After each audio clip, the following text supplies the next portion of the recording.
Hey guys, tonight we will delve deep into a true story, one filled with horror and ultimate pain, the tragic end of a king who once created wonders, yet also relentlessly sowed terror. In the annals of human history, few deaths have been as horrifying, as gruesome, or as symbolically profound as the final days of Herod the Great. This king built imperishable wonders for his own glory, but was also the very man who murdered his own children out of relentless paranoia. Herod did not die peacefully in his sleep. No, his end was 10,000 times worse. Try closing your eyes and picture a death so agonizing that even hardened servants could not bear it and had to turn away. Imagine the sight of a body gradually rotting, decomposing into a color of necrotic black and blue, the color of necrosis, covered by the jaundiced yellow hue of liver failure, while the heart still beats. The sickly sweet stench of putrefying flesh spread throughout the room, causing extreme revulsion. The most terrifying thing is, he remained completely conscious, forced to listen to the constant squirming, wriggling sounds of the creatures devouring his body from the inside. This is not legend. This is the documented, historical end of the most feared tyrant of the ancient world. So, before you get comfortable, take a moment to like the video and subscribe, but only if you genuinely enjoy what I do here. Now, tell me where you are watching from and what time it is. Now, dim the lights, maybe turn on a fan for that soft background hum, and let's ease into tonight's journey together. Herod the Great, born Herod, son of Antipater and Cypros, came into the world around 74 before the Common Era, in Caesarea Maritima, a newly founded port city under Roman rule. His father, Antipater, hailed from the Idumean nobility, governed the Idumea district, and had converted to Judaism with Rome's approval. His mother, Cypros, belonged to the Nabatean elite, and was renowned for her mastery of Middle Eastern painting and poetry. Herod was the youngest of at least two sons, the elder being Phasael, and may have had one or more lesser recorded sisters. Despite their lofty status, the Antipater-Cypros family were not of pure Davidic descent, a fact that drew persistent suspicion from the traditional Jewish priesthood and aristocracy. From early childhood, Herod's parents sent him to Jerusalem to study under Jewish sages and Greek tutors. He became fluent in Aramaic, the common tongue of Judea, in Greek, the lingua franca of Mediterranean trade, and later acquired Latin during a period of study in Rome. In approximately 39 before the Common Era, Antipater arranged for his son to reside at the court of Emperor Augustus. There, Herod received instruction in diplomatic protocol before the Roman Senate, the political writings of Cicero, Stoic philosophy, and the medical theories of Hippocrates. These formative years not only sharpened his strategic thinking, but also forged vital connections with Roman officials.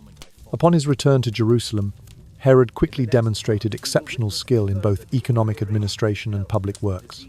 According to the historian Flavius Josephus, he collaborated with Syrian engineers and Greek physicians to design a network of roads, aqueducts, and an academic precinct offering Alexandrian mathematics and Greek philosophy courses. These achievements solidified his reputation well before his formal elevation to the Judean throne. In 37 before the Common Era, following the Roman removal of Antigonus II of the Hasmonean line, Augustus Caesar appointed Herod as king of Judea. The coronation at Jericho combined Jewish ritual and Roman ceremony. He first donned the sacred tallit to pray at the tomb of the guardian, then adopted the Roman toga to receive his imperial seal. At 37 years old, Herod was deemed mature enough both in education and experience to shoulder the burdens of leadership. Historians regard this appointment as a political marvel, not only because of Roman backing but also because he alone could bridge imperial security concerns and Jewish aspirations for autonomy.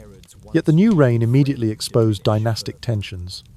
Traditional Jewish nobles derided Herod as lacking Davidic lineage, while commoners praised his social welfare initiatives. During a severe famine in 40, before the Common Era, he famously melted down more than 1 metric ton of gold to purchase grain from Egypt, winning the gratitude of the poor.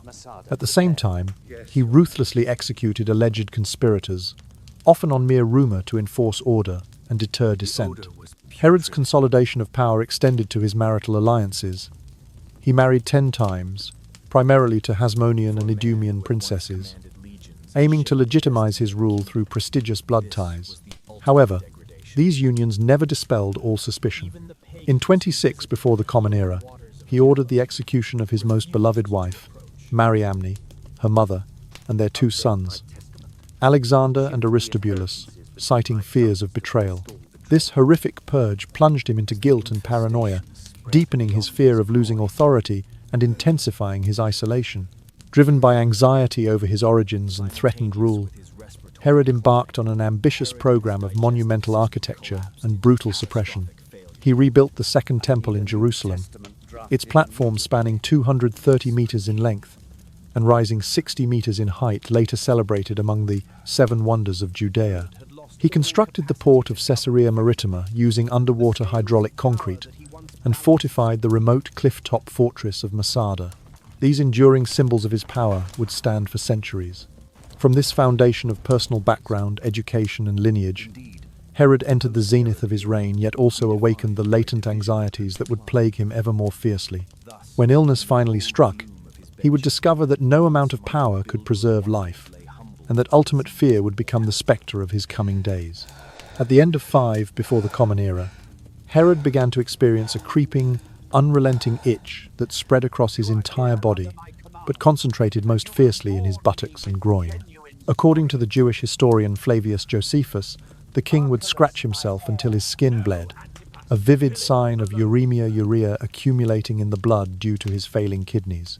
His skin took on a yellowish hue, his energy waned, and yet the royal physicians steeped in the theories of Hippocrates, and Galen responded with measures wholly inadequate to the task. They performed bloodletting, hoping to rebalance the 4 humours, and applied hot oils and powdered herbal poultices intended to cool his overheated flesh. But none of these remedies brought relief. As the itch persisted, more alarming symptoms emerged. A dull ache in his lower abdomen gradually intensified into excruciating, stabbing pains that made it impossible for him to stand erect. Each wave of agony radiated outward from his pelvic region down through his inner thighs, feeling sharper and more violent than any battlefield wound he had ever known. Night after night, Herod would lie awake, tormented, tossing and turning on the royal bed, whispering cries of pain that reverberated through the palace corridors. His once robust appetite vanished, and the once imposing figure of the king grew gaunt and hollow-cheeked, his eyes sunken and devoid of their former commanding sparkle. Meanwhile, the court was thrown into whispered panic. No one could name the disease, yet rumors of the king's rapid decline spread like wildfire among the common people, undermining the fragile peace and security he had worked so hard to maintain. Despite the agony racking his body, Herod struggled to project an image of unshakable authority. He issued secret execution orders to eliminate suspected conspirators, summoned his officials who approached the throne with trepidation to hear his decrees, and even revised his will repeatedly to guard against any potential plot by his children to seize power. Through these frantic efforts, one could glimpse the profound despair and confusion gripping the mind of a ruler once celebrated for his unbreakable will. Herod's nights of fitful sleep were punctuated by the sound of scratching, the rustle of linen as he shifted positions, and the soft, anguished moans that seemed to come from somewhere deep within him. He refused to show weakness in public, yet those closest to him could see how his strength ebbed away. His skeletal frame, once draped in lavish robes and heavy cloaks, now appeared weighed down by the very fabrics that were supposed to signify his grandeur. Every movement was an ordeal, each breath a reminder of the slow decay overtaking his flesh. By that time, it was clear that the disease had escaped the realm of ordinary ailments. The royal physicians, once confident in their mastery of humoral balance, were now reduced to charlatans armed only with cold compresses and aromatic unguents that did nothing but aggravate the burning itch. They consulted older texts, debated when to perform additional bleedings, and even tried experimental poultices at the recommendation of visiting scholars, yet nothing halted the progression. Their failure only deepened Herod's paranoia. He suspected betrayal in every shadow, convinced that court physicians might be poisoning him or withholding a cure. The palace, once a place of splendor and ceremony, had become a stage for fear and uncertainty. Guards patrolled the corridors more frequently, looking for signs of unrest. Servants moved about in hushed tones, rarely meeting one another's eyes. The whisper network among the palace staff grew so extensive that sheaves of unofficial memos scribbled on scraps of papyrus passed discreetly from hand to hand, tracking each new symptom as if charting the fall of an empire. Despite everything, Herod remained adamant that his rule endure beyond his suffering. He issued new laws, allocated funds for grain distributions to refugees fleeing conflict in neighboring territories, and planned yet another monumental building project, this time an aqueduct to bring fresh water into Jerusalem. In his mind, every decree issued from his bedchamber was a bulwark against the chaos that threatened to swallow his kingdom the moment he faltered. And so, in the dim candlelight of his private chambers, the once supreme sovereign was trapped in a blistering cycle, an itch that burned day and night, a pain that tightened around his waist like a vice, and a mind racing with fears of betrayal and extinction. His body betrayed him in ways that no amount of power, wealth, or architectural marvels could ever prevent. The disease, invisible yet utterly overpowering, was rapidly eclipsing the legacy of the greatest builder Judea had ever known, reducing him to a shadow of himself, a man ensnared by the merciless advance of his own deteriorating flesh. In the next part, we will witness the further deterioration of his health as the disease's grip tightens, bringing with it complications that will push both king and kingdom to the brink of collapse. Just a few weeks later, Herod developed severe edema that transformed his once mighty frame into something almost unrecognizable. His legs swelled to such a degree that his royal sandals could no longer be fastened, and his abdomen distended so dramatically that he appeared with child. According to the medical theories of Hippocrates and Galen embraced at the time, edema was thought to result from an imbalance of the body's four humours. To correct this, the palace physicians attempted a series of treatments.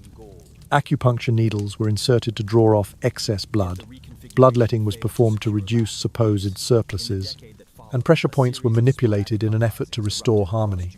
Herbal concoctions, promising to evict dampness, circulated through the palace corridors, and poultices rich in myrrh and willow bark were applied to his swollen limbs. Yet each measure proved fruitless. The swelling persisted, unyielding, as if the very fluids of his body conspired against him. At the physician's recommendation, the king was urged to journey to the hot springs of Khalir, nearly 20 Roman miles to the east of Jericho, on the shores of the Dead Sea. These springs were famous throughout the ancient world for their steaming, sulfur-rich waters, believed to possess remarkable curative powers for ailments of the skin, joint pain, and disorders of the blood. It was a hope born of desperation rather than certainty.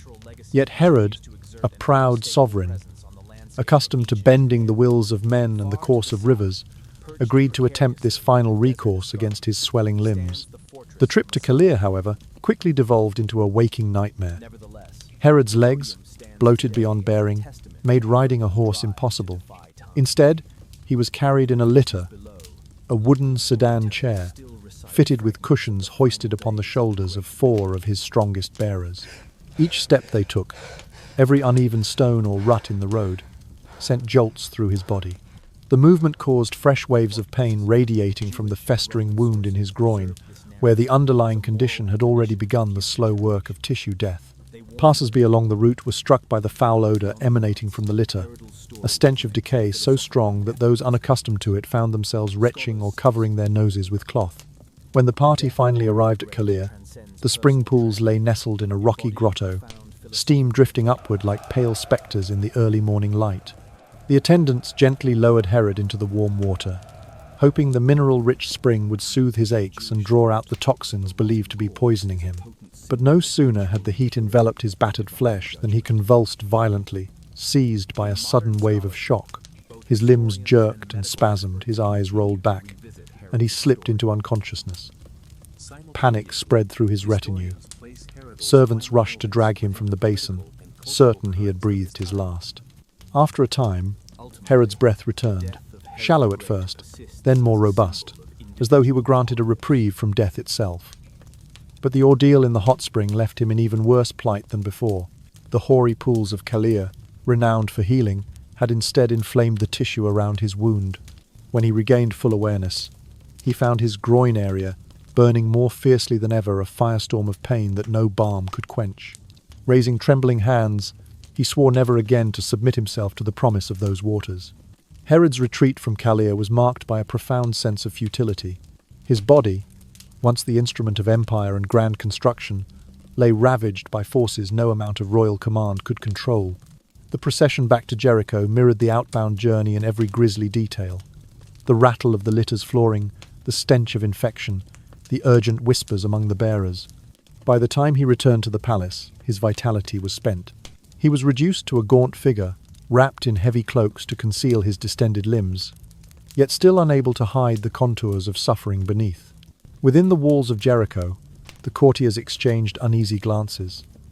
Whispers circulated that the king's condition had worsened beyond remedy, that perhaps even the power of Rome could not forestall his demise. Political alliances frayed, as each noble faction pondered the implications of Herod's possible death. Clutching their scrolls and seals, they wondered who among them would emerge from the inevitable succession crisis with fortunes intact. Meanwhile, Herod lay in his private chambers, stripped of his usual trappings of majesty, confronted by the stark realization that no palace physician, no oracle of empire, could stand between him and the inexorable laws of nature. In those days at Jericho, the contrast between Herod's former greatness and his current weakness could not have been more stark. He who had built ports in the sea and fortified palaces on rocky plateaus was now carried like a fragile child, eclipsed by the very body that once carried him to power.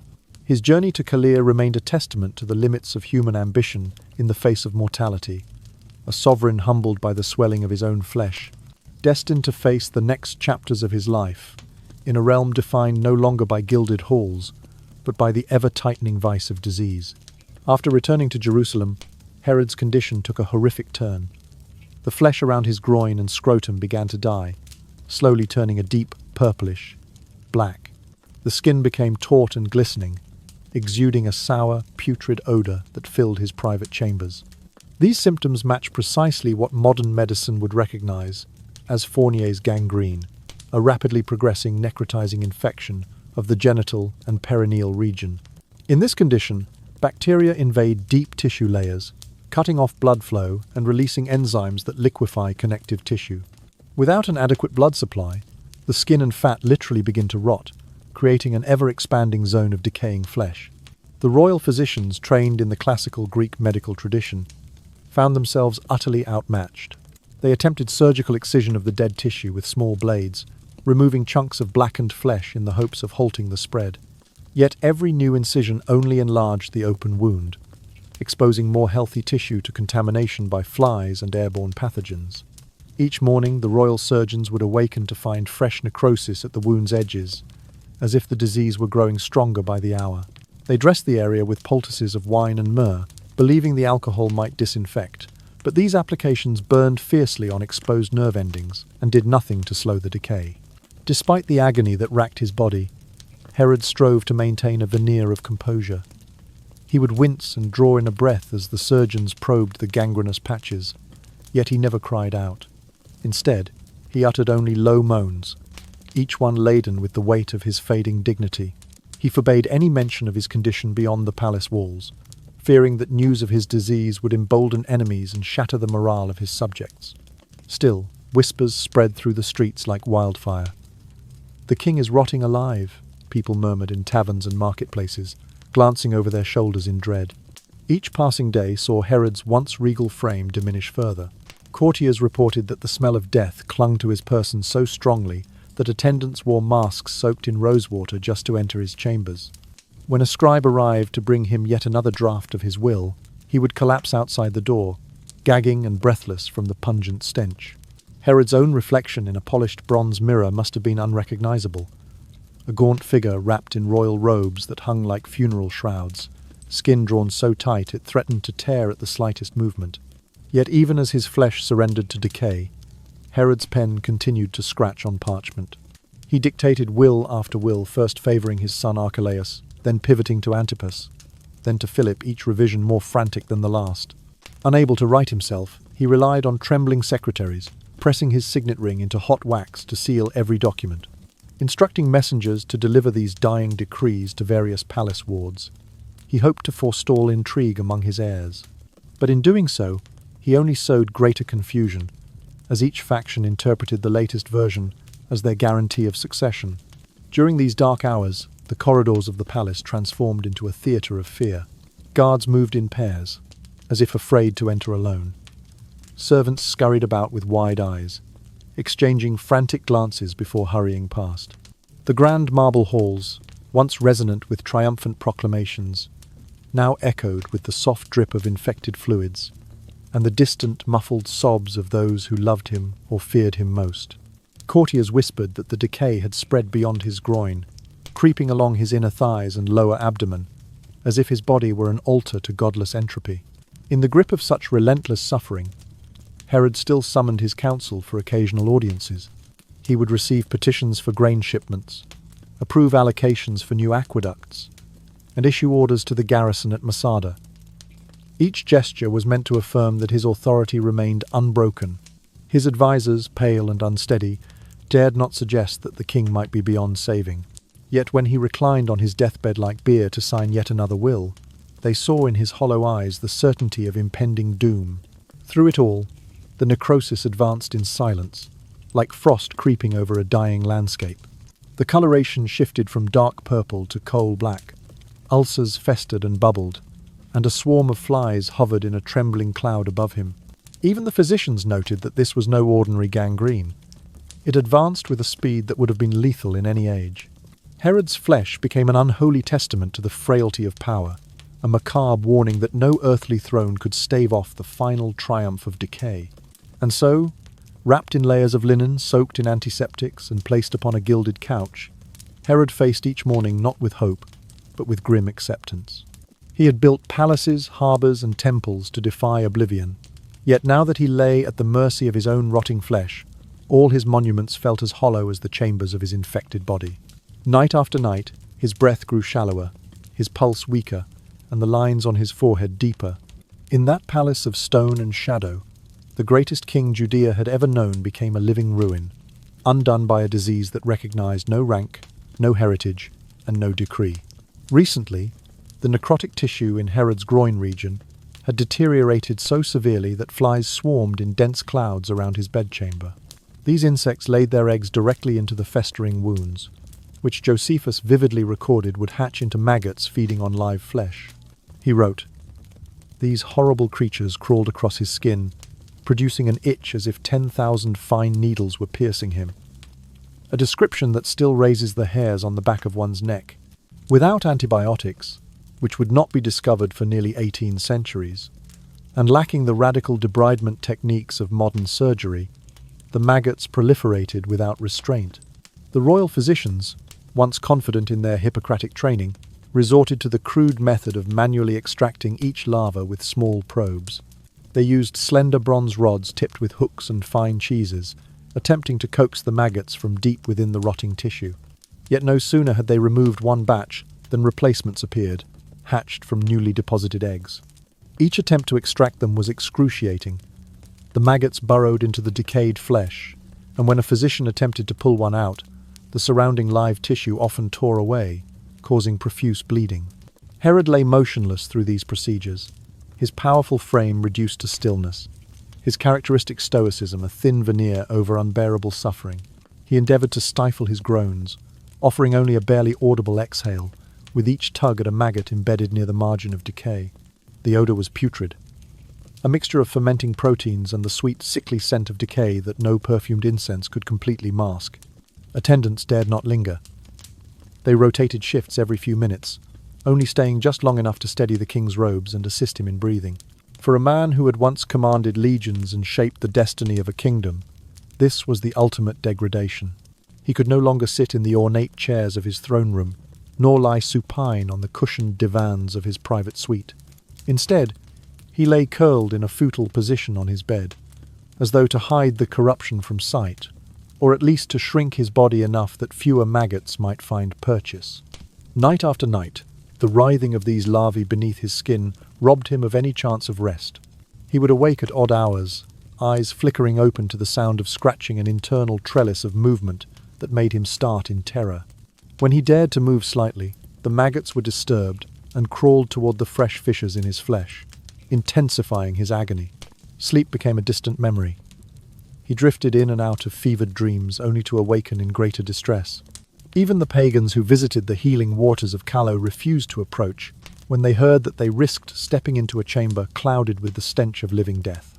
Rumors of Herod's fate spread through the small towns around Jericho. Traders, travelers, and even the occasional caravan of pilgrims spoke in hushed tones of the king eaten alive. No one dared to remark it in his presence, of course, but the hushed laughter and veiled pity followed him like a shadow. His servants, once the humblest of vassals, now bore witness to something never imagined. Their sovereign, whose decrees had carried the weight of law and empire, was powerless against creatures no larger than a grain of barley. They took turns washing his wounds with vinegar diluted in cold water, a mixture thought to discourage the larvae, yet they could not stop them. The vinegar stung the raw flesh, causing us all to cringe at the sound of his low moan. One by one, attendants resigned, unwilling to face the horror anew each day. Only a handful remained, stoically fulfilling their duty. Throughout this ordeal, Herod's mind remained as sharp as ever, though tortured by the nightly invasions. He would direct his scribes to update his testament yet again, shifting inheritances between his sons, trying to forestall betrayal even as he lay at death's door. His sharp political instinct did not abate. Each howl of pain was followed by orders on grain shipments, tax relief for drought, stricken villages, and instructions for new fortifications along the Jordan frontier. And yet, beneath every directive lay a profound defeat. He had sought to immortalize himself in stone and coin, to be remembered for millennia as a builder and benefactor. Instead, he was being remembered for the living nightmare of his final days. A man consumed by his own flesh, devoured by vermin that reduced him to a twisting form of flesh and bone. The palace physicians, now shattered in spirit, admitted among themselves that they could no longer distinguish where the dead tissue ended and the living began. As the infestation spread beyond his groin into small ulcers near his lower abdomen and the base of his spine, Herod's movements became so agonizing that he feared a shift might dislodge a mass of larvae within him, leading to catastrophic bleeding. Even the simplest act of raising his hand to sign a decree was accompanied by a tremor of dread. Would more maggots be exposed? Thus, each day was marked by the same ritual. The physicians approached at dawn, instruments in hand. Herod trembled as they parted the decayed flesh to expose fresh wounds. The maggots writhed and were extracted. The wounds were cleansed.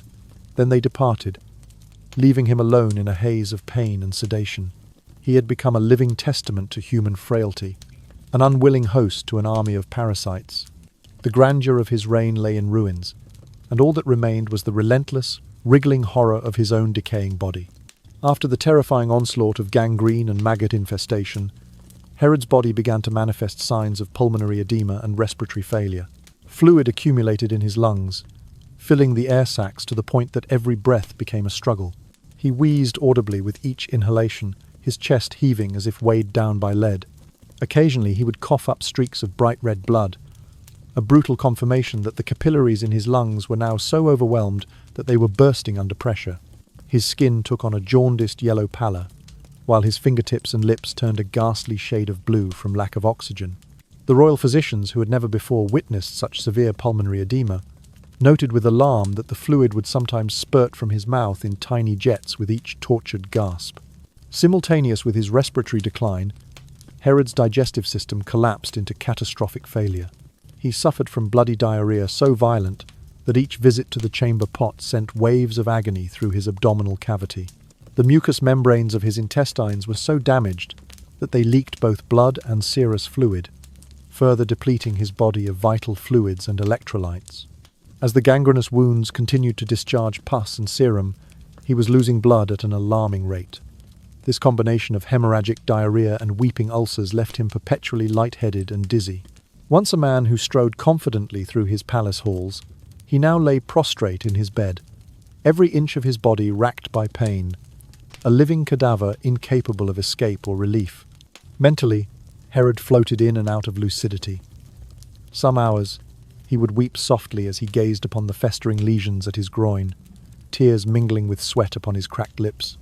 In other moments, his mind would sharpen with political thought, and he would summon scribes to draft yet another version of his testament. The courtiers, summoned in drips and drabs, never knew which iteration to obey. Once sworn to one clause, they would be told the next day that the clause had been revoked. This torrent of changing wills ignited an undercurrent of factional intrigue, a silent battle of influence waged within the walls of his death chamber. Many feared to volunteer their loyalty, and only a handful of staunch retainers remained, pledging to see to Herod's final rites and ensure that his decrees would be carried out beyond the grave. By the end of this harrowing phase, Herod had lost all capacity to govern effectively. The scales of power that he once balanced so deftly in his mind lay shattered. He understood, even in his most lucid moments, that his political legacy was crumbling before his eyes. His children seethed with anger over the ever-shifting terms of succession. The Jewish population, long resentful of his rule by fear, now glared at him with open contempt. Meanwhile, the Romans watched with calculated patience, awaiting any pretext to intervene directly. A king who had once dreamed of immortalizing himself through monumental works, temples, fortresses, harbours, now teetered on the edge of oblivion, with no clear heir to steady the throne after his passing. It was in these final days that the delicate tripod of power, Herod himself, his heirs, and Roman favour began to collapse. The intricate web of alliances he had spun unravelled thread by thread. His son Archelaus, emboldened by one version of the testament, began assembling supporters.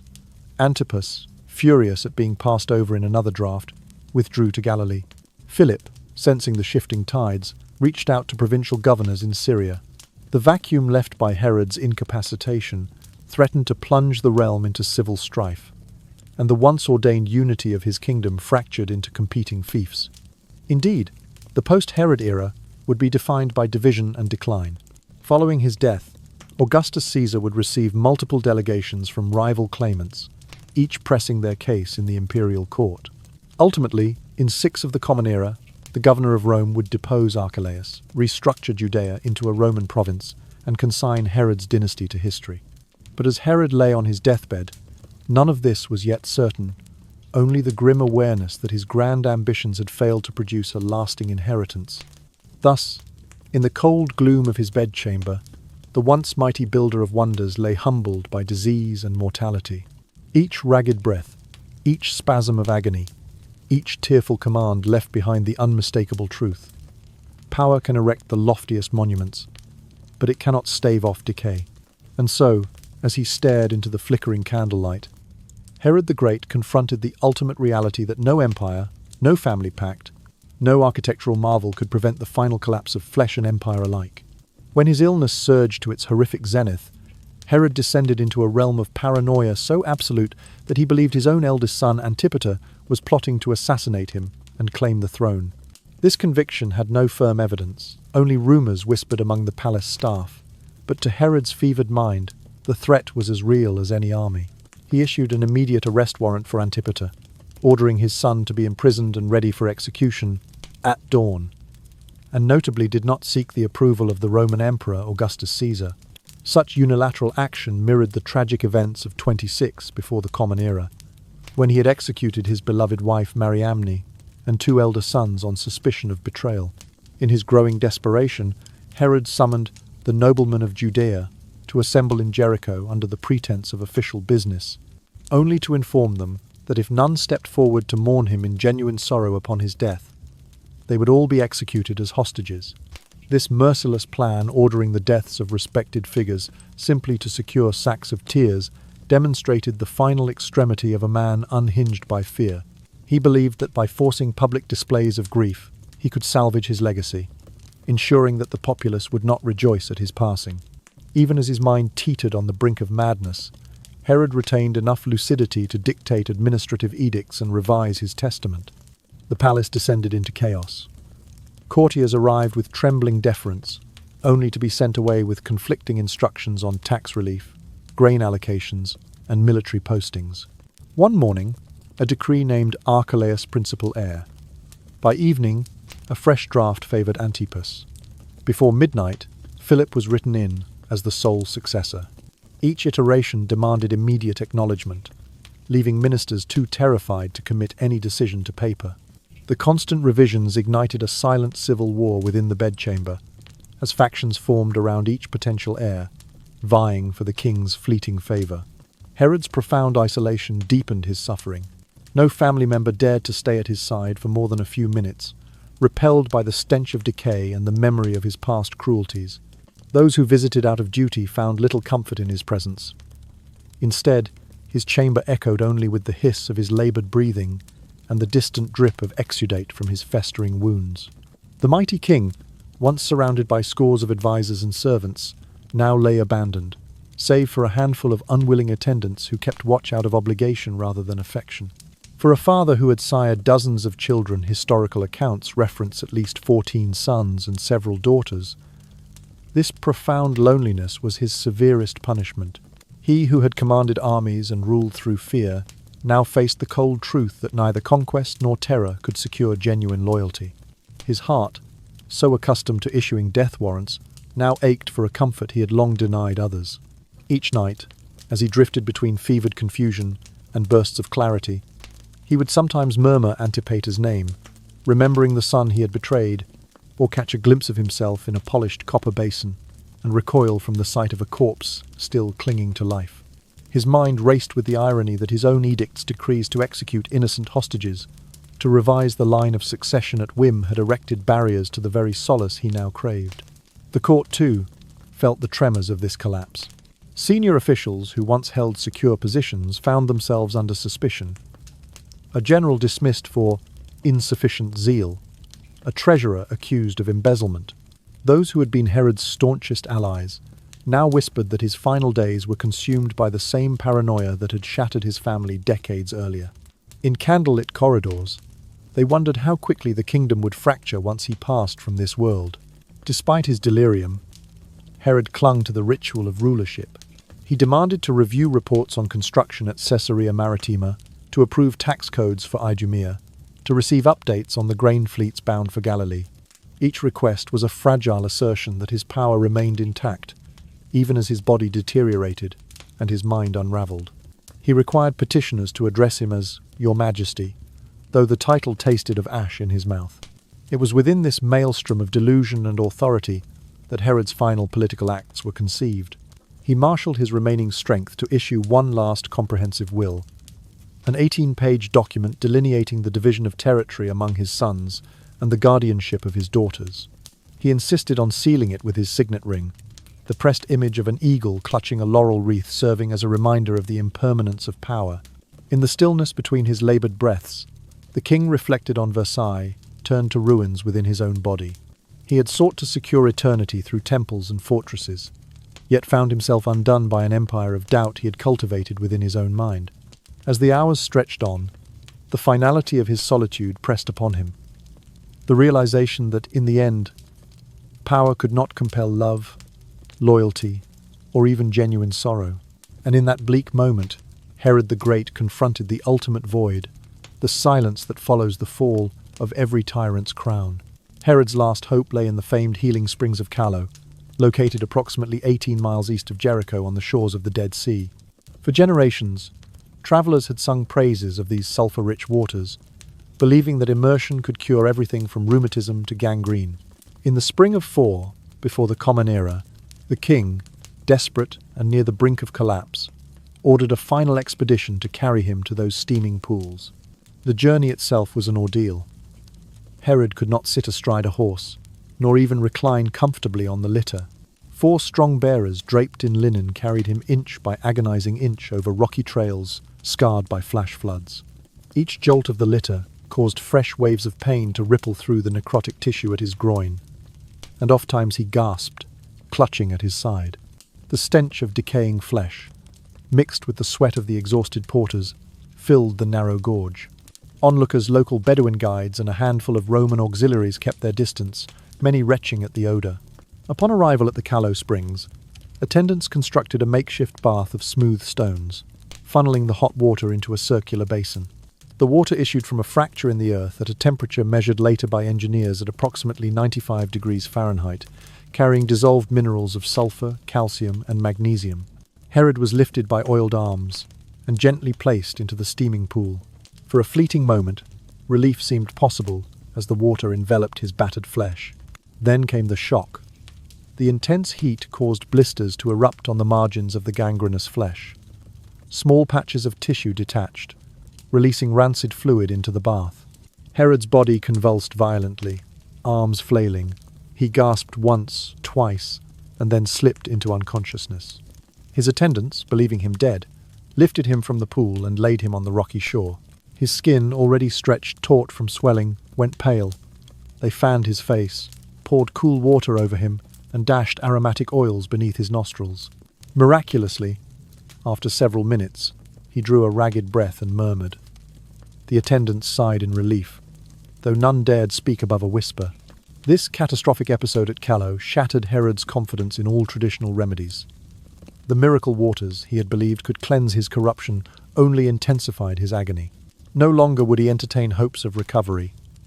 Instead, he embraced the certainty of his impending demise.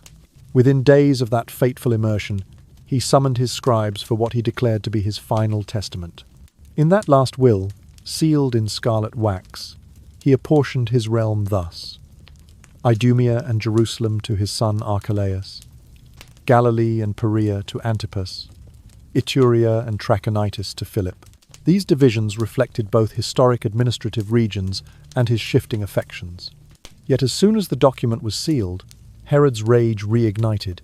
He ordered that any seeds of rebellion among the assembled Jewish elite in Jericho be executed upon his death, irrespective of innocence or rank. His words, slurred but unmistakable, conveyed a final act of terror. If the people would not grieve genuinely, they would weep over their own dead. This bloodthirsty command marked the zenith of his desperation and paranoia. Rather than die quietly in the presence of family, if any still dared remain, Herod chose to sow fear to the very last breath. The priests of Jerusalem, aghast at the prospect of mass slaughter, petitioned Augustus for clemency, but Herod's fate was sealed. In his fevered mind, this cruelty was an assertion of enduring sovereignty, even as his body failed him utterly. The tragedy of Calais lay not only in the physical torment, but in the symbolic collapse of hope. Had the springs healed him, he might have found the strength to reconcile with his heirs, to mend the torn fabric of his dynasty. Instead, the hottest waters on earth only fanned the flames of his paranoia, fueling the cruelest decisions of his final days. His courtiers, half dead with fear and exhaustion, dared not protest. They executed his orders with mechanical precision, their hearts as brittle as the drying mud of Calais' shoreline. By the close of this episode, Herod's kingdom teetered on the edge of ruin. The sons he had so capriciously favoured recoiled at the shadow of their father's wrath. Commoners, long oppressed by heavy taxation, looked on in horror at the thought of hostages marched to execution. Roman governors exchanged grim letters with the emperor in faraway Rome, debating whether to intervene preemptively. All the while, Herod lay back on his pallet, his chest rising and falling in shallow, tortured breaths, a titan brought low by the very power he had once wielded without mercy. Thus, the springs of Calais, once hailed as nature's remedy, became the stage for Herod's ultimate catastrophe. In his quest to conquer death through immersion in mineral waters, he instead baptized himself in despair. The failure of that last hope cast a long shadow over the final chapter of his life, underscoring the cruel paradox that, in the end, no well, no matter how holy, could quench the sickness that consumed him from within.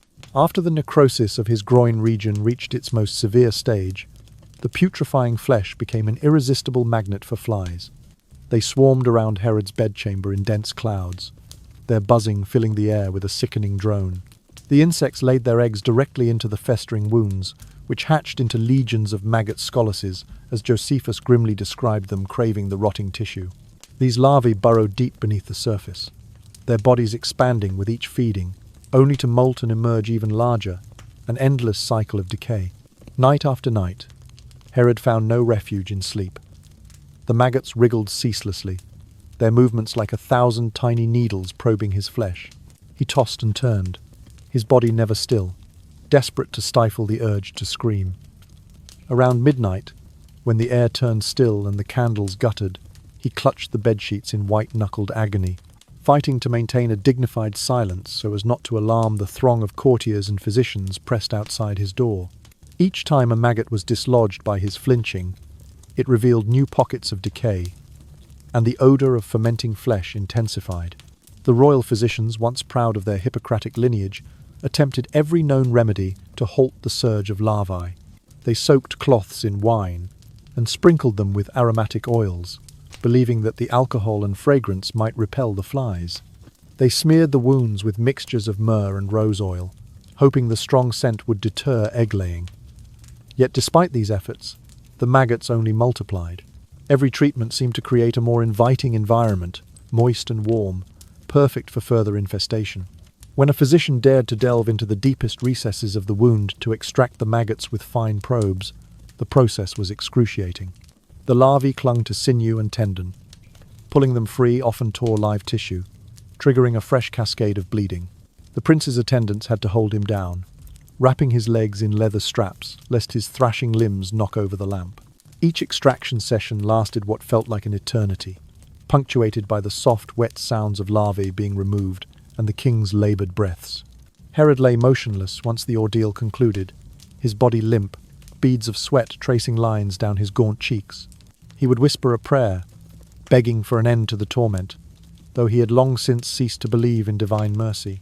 His eyes remained half-closed, pupils fluttering as if chasing a distant, unreachable respite. His court, that once humming court of ambition and intrigue, now moved like a funeral procession. Servants, repulsed by the stench, wore masks soaked in aromatic vinegar. Fewer than a dozen attendants rotated through the chamber each hour, ensuring that the king's wounds were cleaned and redressed, though none could bear the task for more than a few minutes. Outside, the streets of Jerusalem echoed with another sound, barely contained jubilation. Word of Herod's condition had spread among the populace. Shopkeepers lowered their shutters in excitement, neighbours exchanged triumphant glances, and crowds gathered in the marketplaces to whisper, "The tyrant is rotting alive." This outpouring of communal schadenfreude stung more than any physical wound. Herod, who had once ruled with a mixture of fear and jealously guarded respect, now heard only the cheers of his people, exultant at his suffering. Within the palace, the atmosphere was equally dire. These handful of steadfast attendants moved like zombies in hushed coordination. They spoke in muffled tones, only to preserve traces of duty rather than compassion. Each knew the moment they crossed the threshold into Herod's chamber might be their last shift. They might never find the courage or the constitution to return. They braced themselves for the assault of the stench, inhaled through tightly held scarves, and forced themselves to focus on the mechanical motions. Clean the wound, remove the larvae, apply salve, bandage the area. Herod, in the grip of delirium, scarcely recognized reality. He stared at the ceiling, seeing patterns of bugs crawling across the frescoes in his mind, as if the infestation had seeped into every surface. Once, he tried to speak a command to summon a scribe, only to gasp as a maggot surfaced near his navel, then murmur, "Not now," before falling silent once more. In those final days, every moment was measured by the arrival of the royal physician's chamber pot, or the grind of a probe against infected flesh. Each dawn brought fresh swarms of flies, each dusk thicker clouds of larvae. The king's mind, once so sharp, drifted in and out of lucidity, sometimes recalling the grand temples he had built to immortalize his name, sometimes conjuring the faces of those he had executed in his earlier purges. Ultimately, Herod's body became a grotesque monument to the limits of power. No wall, no coin, no palace could shield him from the ravages of gangrene and maggots. Night after night he endured a living hell, curled in fettered stillness, a fallen giant reduced to a vessel for decay. And so, in the quiet, suffocating gloom of his death chamber, the once great builder of monuments faced the final, unrelenting horror of his own flesh turning against him, a reminder that even a king is nothing before the inexorable march of death and rot. When the maggots finally overran every inch of the gangrenous wounds, Herod's body teetered on the brink of unconsciousness. He drifted in and out of awareness, at times slipping into brief periods of stupor in which he did not respond to the frantic inquiries of his physicians or the hushed whispers of his attendants. In those moments his breathing would slow, his pulse would falter, and the court would hold its collective breath. Then, as if pulled back from the abyss, he would reawaken, his eyes fluttering open to ask in a hoarse whisper about the state of his testament, whether Archelaus had accepted the inheritance of Idumea, whether Antipas would abide by the division of Galilee, and whether Philip stood ready to govern Iturea. The royal physicians, gaunt and exhausted, could offer no comfort. They reported only that his condition was beyond all hope of cure, that the final hour might arrive at any moment. Herod's body convulsed in violent spasms, his limbs jerking in rhythms that resembled epilepsy more than any known disease. Each fit would contort his face into agony, eyes tightly shut even as beads of sweat formed on his brow. Between convulsions, he would lie still, chest heaving, as though gathering the strength for the next spasm. Yet within these fluctuations of consciousness, he summoned enough lucidity to give final commands. A scribe was brought forward with trembling hands to write his last will. Archelaus was named the primary heir to the royal palace at Jerusalem and the territories of Idumea and Judea. Antipas was assigned the rule over Galilee and Perea. Philip was granted the eastern provinces of Iturea and Trachonitis. Each clause was pronounced slowly, each name repeated as if Herod feared the ink might dry before his wishes were fully recorded. As soon as the document was sealed with scarlet wax bearing his signet ring, an eagle clutching a laurel wreath, it ignited immediate discord. A faction of courtiers, loyal to Archelaus, claimed that the will's language was clear and binding. Another faction, backing Antipas, produced a hastily scribbled addendum that purported to shift control of Perea. Philip's supporters argued that Iturea, newly mined for copper, should yield even greater revenues, and they hinted at appealing directly to Rome for confirmation. In the palace corridors, this gave rise to a muffled struggle for influence, as aides of each prince hurried to secure alliances. The basement chambers that once stored grain now held whispered conclaves. The ornate reception hall became an accidental tribunal of competing claims. Finally, after weeks of unbearable torment, Herod drew his last breath in the early hours of the 29th day of March, in the year 4 before the Common Era. The chamber fell into a stunned silence, broken only by the soft crackle of the oil lamps. No trumpet sounded a lament, no musicians struck up a funeral dirge. Instead, the courtiers, pale, haggard, and unaccustomed to genuine sorrow, exhaled in relief. They closed the linen-wrapped body and stepped back, uncertainty already shadowing their faces as they contemplated the fragile future of the divided kingdom. Within hours, the news spread through Jericho and Jerusalem alike. The stones seemed to quake under the impact of the announcement. The king is dead. In the streets there was neither the joyous celebration of an oppressor's passing nor the respectful mourning befitting a sovereign. Instead, merchants packed up their stalls, supporters of different heirs paraded their banners, and the city braced for the unrest that always follows a power vacuum. Roman procurators stationed in the region readied messengers to carry the dispatches to Augustus, seeking guidance on which claimant to favor. Herod's death marked the end of an era of grand construction and ruthless rule. His vast building programs, expansions of the Second Temple platform, the coastal port of Caesarea Maritima, the fortress palace of Masada, stood as silent witnesses to both his ambition and his cruelty. Now, those monuments loomed as empty testaments to a fractured legacy. The carefully engineered balance he had maintained between Roman authorities and Jewish elites disintegrated within days. Tax collectors who had once relayed the king's precise levies now found themselves uncertain which son's decree to enforce.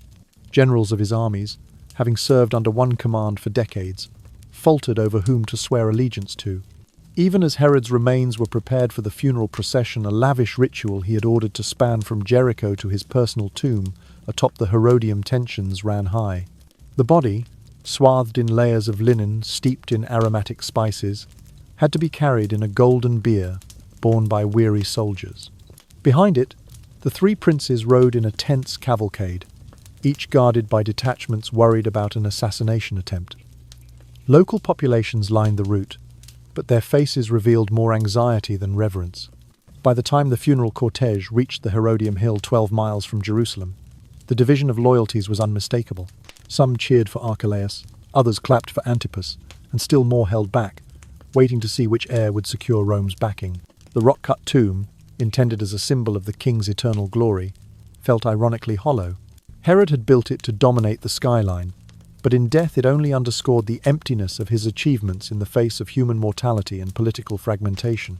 Thus ended the life of Herod the Great, a ruler renowned for his architectural marvels and infamous for his paranoia and brutality. His final days, marked by illness, madness, and shifting allegiances, transformed into the prologue of a doomed dynasty.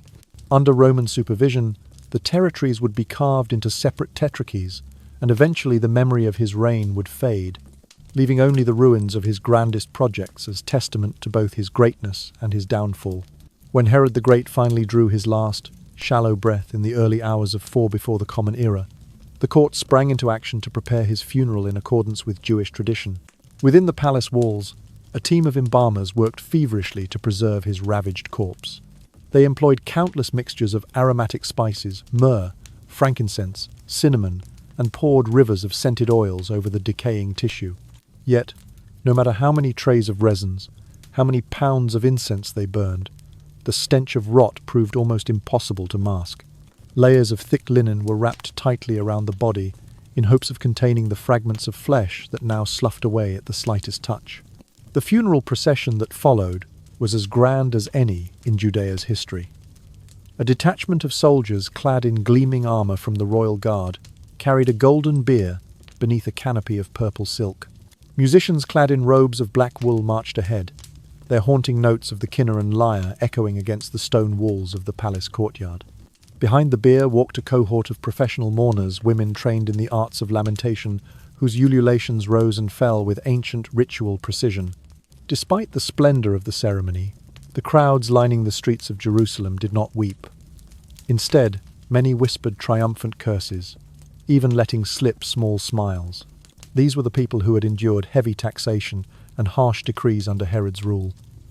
To them, his death was a liberation, not a tragedy. The path from Jerusalem to Herodium spanned approximately 12 kilometers of rugged hill country.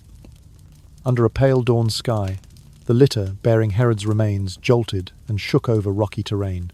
At one point, a section of the linen wrappings loosened, revealing blackened patches of skin and decaying flesh. A wave of nausea rippled through the mourners. Attendants paused to adjust their cloth masks soaked in rosewater, while priests murmured prayers for the departed king's soul. Even the camels and donkeys that accompanied the procession balked at the odor, their handlers forcing them onward with firm tugs on the reins. At Herodium itself, the hilltop fortress palace that Herod had commissioned to serve as both royal retreat and mausoleum, the mourners laid verdant branches across the gatehouse entrance before carrying the bier up the stone ramparts. Once at the summit, a scarlet cloth was unfurled onto an altar-like platform of pale limestone. The bier was set down, and the tomb beneath awaited its occupant. Stonecutters had already inscribed over the entrance in Aramaic and Latin, "Here lies Herod the Great, King of Judea." The tomb's design echoed a fortress, complete with staircases leading to a central chamber, symbolizing an eternal watch over the land he had once commanded. Yet that day, as the bier descended into the dark recesses of the sepulchre, the grandeur of Herod's final resting place seemed hollow. The silent stone, once polished and imposing, now awaited a body ravaged by disease rather than honored in death. In the years that followed, the tomb suffered further indignities.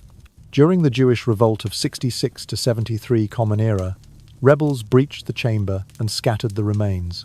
Later centuries saw stones pilfered for new construction, until the monument lay forgotten, its memory as shattered as the king's tortured body. With the burial rites complete, the court found no comfort in ritual. The moment the tomb was sealed, an uneasy silence settled over the palace. Privy councillors exchanged anxious glances. Herod's final will had split the kingdom among his 3 sons. Archelaus to govern Judea and Idumea, Antipas to rule Galilee and Perea, and Philip to oversee Iturea and Trachonitis.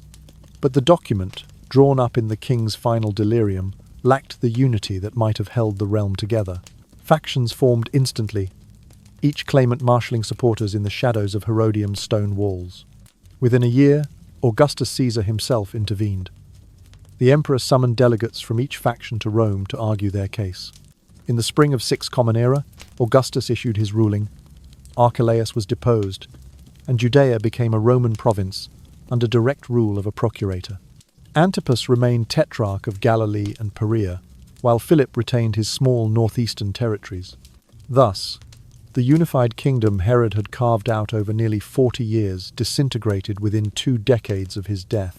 Today, the ruins of Herodium stand as a silent monument to the futility of earthly ambition. Once the centerpiece of a grand funeral, those same chambers now lie in crumbling disrepair. The aqueducts he built to supply the fortress have long since collapsed, and the ornate inscriptions have faded under centuries of sun and wind. Archaeologists who uncover shards of red-tinged fresco and broken columns pause to reflect on the irony. A king who sought to immortalize himself through stone and ceremony was instead remembered for his final, fractured legacy. In that twilight between power and oblivion, Herod the Great's funeral ceremony revealed the paradox at the heart of his reign. He had amassed wealth and erected wonders to transcend mortality, yet in the end, his body succumbed to rot and rejection. The pomp and ritual that accompanied his burial masked only a deeper truth. Legacy is a fragile thing, easily undone by human frailty and the inexorable march of time. In the solemn hush of Herodium's ruins, one confronts not the triumphant immortal, but the haunted memory of a man undone by his own impermanence. Herod's death marked the end of a relatively stable period in Judea that had lasted for nearly 4 decades. Upon his passing in 4 before the Common Era, his 3 sons, Archelaus, Antipas, and Philip, were formally designated to inherit and rule different portions of the kingdom. Archelaus, as the eldest surviving son, was to receive the largest share, including Jerusalem and Idumea, while Antipas was granted Galilee and Perea, and Philip was assigned the more remote eastern territories of Iturea and Trachonitis. However, stability evaporated almost immediately. Archelaus faced fierce opposition from the Judean populace, who harbored deep resentment against the Herodian dynasty for its heavy taxation and ruthless suppression of dissent. Within weeks of his accession, protests and petitions flooded the palace, accusing Archelaus of cruelty and greed. His grip on power felt tenuous. Even the priests at the Temple of Jerusalem exchanged clandestine complots questioning his legitimacy. Thus began the unraveling of Herod's carefully constructed political order. In response to the escalating unrest, Emperor Augustus summoned representatives of Archelaus, Antipas, and Philip to Rome for adjudication. The hearing extended over many months, as each claimant marshaled witnesses and documents to support his case before the imperial court. Finally, in the year 6 of the Common Era, Augustus issued his decree. Archelaus was stripped of his title and exiled to Vienne in Gaul. Judea was converted into a Roman province under the administration of a procurator, thus subjecting it to direct Roman governance.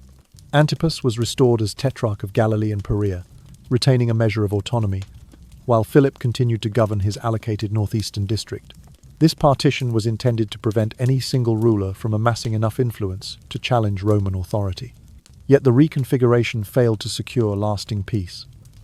In the decade that followed, a series of sporadic uprisings erupted across Judea. These insurrections sprang from residual Herodian loyalists and patriotic Jews who felt betrayed by both Herod's line and the new Roman regime. Unrest was particularly acute in Galilee, where Antipas's rule, though lighter in taxes, was still seen as complicit with Rome. Over time, these small rebellions coalesced into a broader resistance movement. Out of this ferment emerged the Zealots, a militant faction committed to expelling Roman rule entirely. Their activities laid the groundwork for the Great Jewish-Roman War of 66 to 73 of the Common Era, which would bring even more devastation to the land. Culturally, Herod's reign left an indelible mark on Judea's architectural and infrastructural landscape. He had overseen the monumental expansion of the Second Temple in Jerusalem, constructing a vast plaza and colonnades that dwarfed its modest predecessor.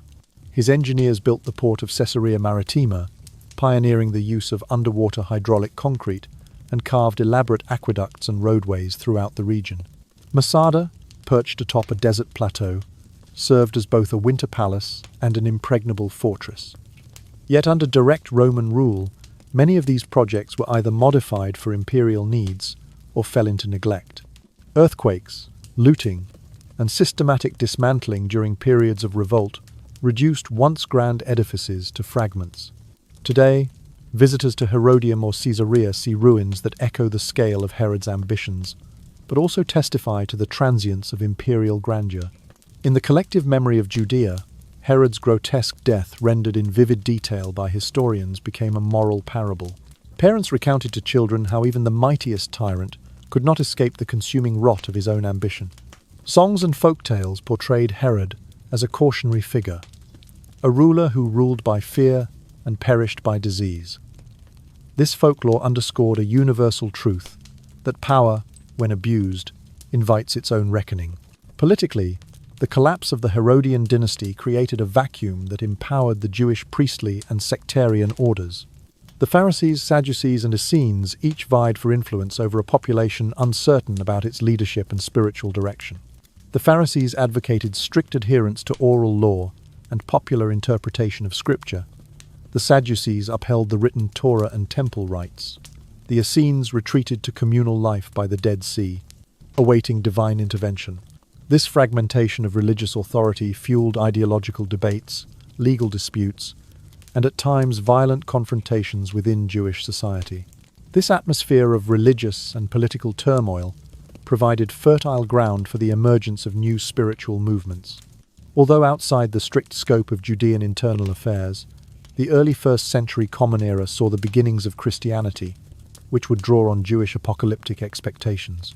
In neighboring regions, Buddhism had already spread along trade routes from India into the Middle East, and later, Gnostic sects would flourish in the same cultural crossroads. The mosaic of competing beliefs, born from Herod's architectural legacy, and the political disintegration that followed, shaped the religious transformations that defined the broader Mediterranean world in subsequent centuries. Thus, the death of Herod the Great inaugurated a period of upheaval that rippled across Judea and beyond. His three-way partition of power, intended to preserve continuity, instead fractured the kingdom and paved the way for direct Roman rule. Cultural achievements, temples, ports, and fortresses became battlegrounds of rebellion or relics for archaeologists. And the vacuum left by his dynasty's fall fueled religious ferment, setting the stage for the profound spiritual shifts of late antiquity. In the end, Herod's legacy proved as unstable as the ground beneath the great structures he left behind.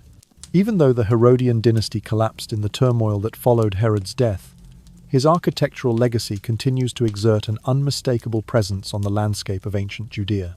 The Second Temple in Jerusalem, originally a modest structure, was transformed under Herod's directive into a monumental complex that dwarfed its predecessor. Its outer court spanned approximately 230 meters on each side, paved with gleaming white stones quarried from the hills of Judea. A vast colonnade, each column carved from single blocks of limestone, encircled the Temple Mount, providing covered walkways for pilgrims and scribes alike. At the center, a grand staircase led worshippers to the upper platform, where the Holy of Holies once stood, now enclosed within an even more imposing set of walls and gates. Southwest of the temple lay Herod's most daring engineering feat, the port of Caesarea Maritima. Here, he had commissioned the construction of a breakwater using a then revolutionary form of hydraulic concrete that set under water. Large stone blocks, faced with tiles bearing intricate Roman-style mosaics, formed the quays where grain ships from Alexandria and Rome would dock. Nearby, reservoirs and cisterns collected rainwater, feeding aqueducts that supplied the town atop a cliff. The harbour's foundations, tested by centuries of storms, have revealed the durability of Herod's techniques. Archaeologists today still dive to study the preserved underwater concrete structures. Far to the south, perched precariously on a desert escarpment, stands the fortress of Masada. Herod converted this natural plateau into an impregnable palace. Fortress, complete with barracks, storerooms, and bathhouses fed by aqueducts. In the conflict of 66 to 73 Common Era, Jewish rebels made their last stand here, turning Herod's winter villa into a fortress of defiance. Archaeological remains of Roman siege ramps attest to both Herod's ambitious plans and the subsequent military dramas that unfolded upon his death. Yet among these enduring monuments, Herodium Herod's own funerary estate once housed the king's sarcophagus in a tomb renowned for its grandeur. Little remained of this mausoleum after the Jewish revolt of 66 Common Era, during which zealots and Roman legions wrought destruction. It was not until the excavation led by archaeologist Ehud Netzer in 2007 Common Era that the mausoleum's near-intact stone vault was rediscovered. Netzer's team uncovered a series of interconnected burial chambers, their walls decorated with relief carvings of garlands and eagles. The marble sarcophagus lid, still bearing a carved laurel wreath, testified to Herod's pursuit of eternal glory and his desire to be remembered as a ruler of unmatched status. However, the tomb's discovery raised as many questions as it answered. No human remains that could be definitively attributed to Herod have been identified. Centuries of desecration likely scattered or destroyed his bones. The few bone fragments found within the chambers were too fragmentary and commingled with remains of other interments to allow confident identification. Thus, the gruesome details of his rotting flesh recorded by Josephus for their moral and sensational power remain a matter of text rather than physical evidence. Nevertheless, Herodium stands today as a testament to Herod's drive to defy time. The terraces he cut into the slope, the colonnaded porticos, the hidden cisterns all embody his ambition to assert an unending presence on the hills of Judea. Yet, the same silence that surrounds his missing remains underscores the ultimate futility of such endeavors. War, rebellion, and the slow decay of memory have buried the physical traces of his body, while stone and mortar endure only as fragments of an extraordinary but doomed quest for permanence. In the villages below, local storytellers still recite fragments of the final days of the great builder king. They speak of worms devouring his flesh while his heart still beat, of maggots feasting where marble once gleamed. These tales, passed from one generation to the next, ensure that Herod's name retains a curious double legacy, one of architectural marvels that shaped the region for centuries, and another of a body consumed by its own decay. In this uneasy juxtaposition, we find a lesson that resonates even today. The most impressive monuments may outlast their creators, but no walls of stone, no harbour, no fortress, however grand, can forestall the inexorable passage of time and the final triumph of nature's reclaiming hand. The agonizing death of Herod the Great is often viewed as a form of poetic justice, a fitting punishment for a ruler whose reign was marked by tyranny and mass murder. The first-century Jewish historian Flavius Josephus did more than chronicle medical symptoms. He underscored a moral lesson. Here was a man who had slain his own sons and executed countless subjects, yet no cruelty he wielded could shield him from the horrific consequences that befell his body. From a modern medical perspective, Herod's final illness can be diagnosed as a complex syndrome involving chronic kidney failure, Fournier's gangrene, and pulmonary edema. Chronic renal insufficiency would have led to uremia, the accumulation of urea and other nitrogenous wastes in his bloodstream, causing relentless itching and fatigue. Without the benefit of antibiotics, his genital region became infected by necrotizing bacteria, resulting in Fournier's gangrene. This pathology describes the rapid necrosis of soft tissue in the perineum, with bacterial toxins liquefying tissue faster than the body could mount an immune response. Finally, as his organs failed, fluid accumulated in his lungs, pulmonary edema, making each breath a struggle, accompanied by bouts of bloody sputum. In Herod's era, physicians could only resort to bloodletting, poultices, and herbal concoctions. They lacked surgical techniques for debridement and had no antimicrobial agents.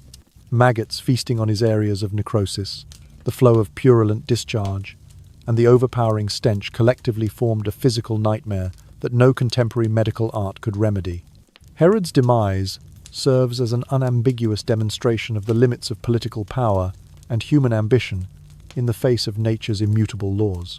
No fortress, no army, no cache of wealth can repel the inevitability of aging, disease, and death. A man who once commanded legions and wielded absolute authority over Judea was ultimately defeated by microbial invaders and parasitic larvae. Herod's suffering stripped him of his self-fashioned role as Lord of Creation, reducing him to a specimen in a cruel experiment, showcasing the hubris of despotic rule.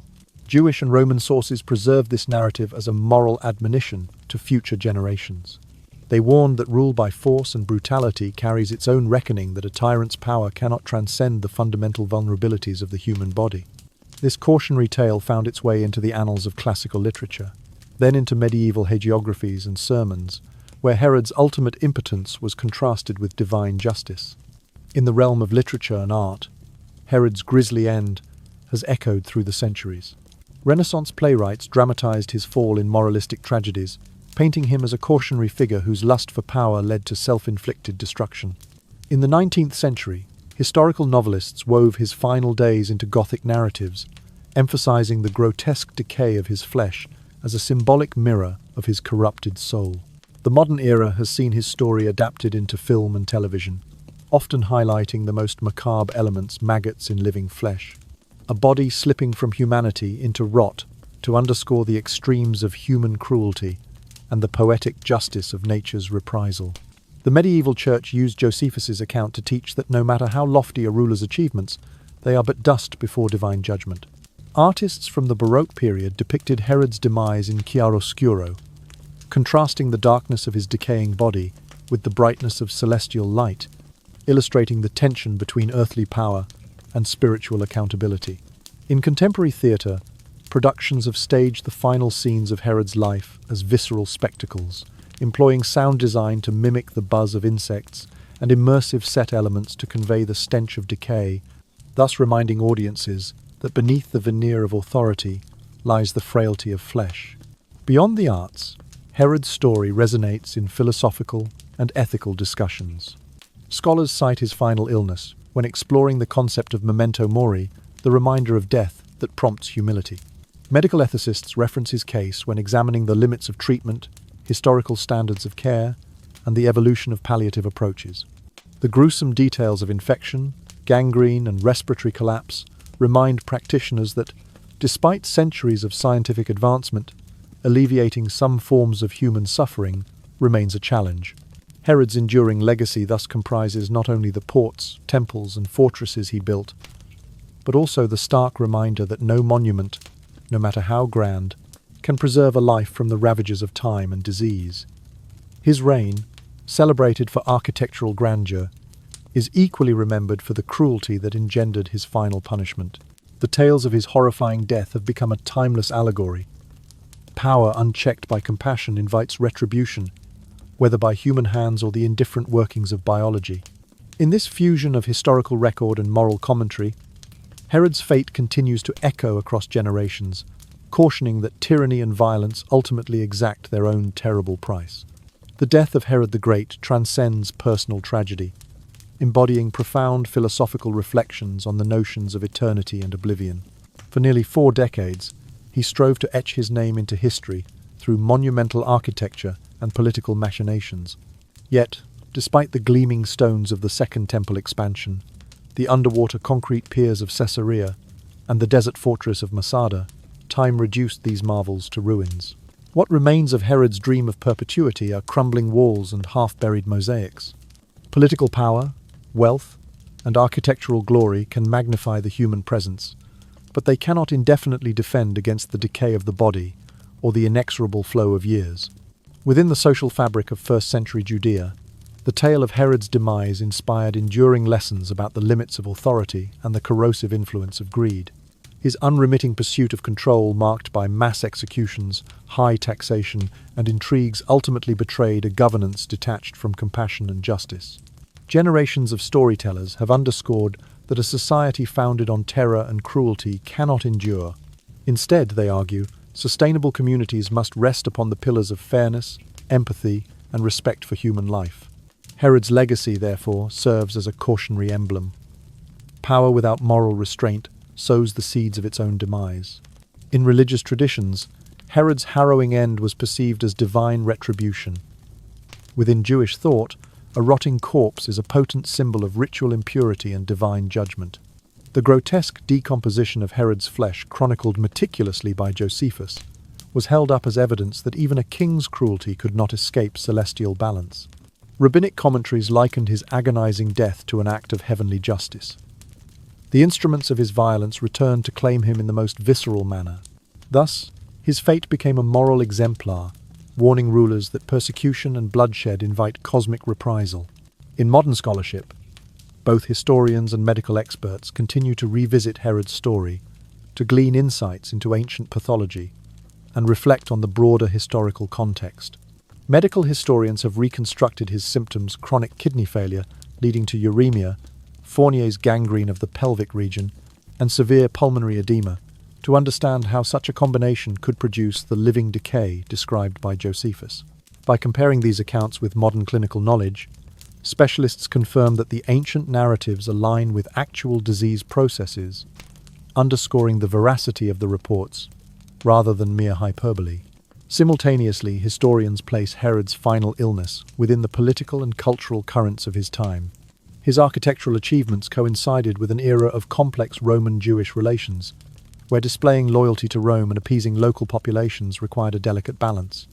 The very same builders and artisans who constructed his palaces and ports later witnessed their destruction during the Jewish revolt of 66 to 73 of the Common Era.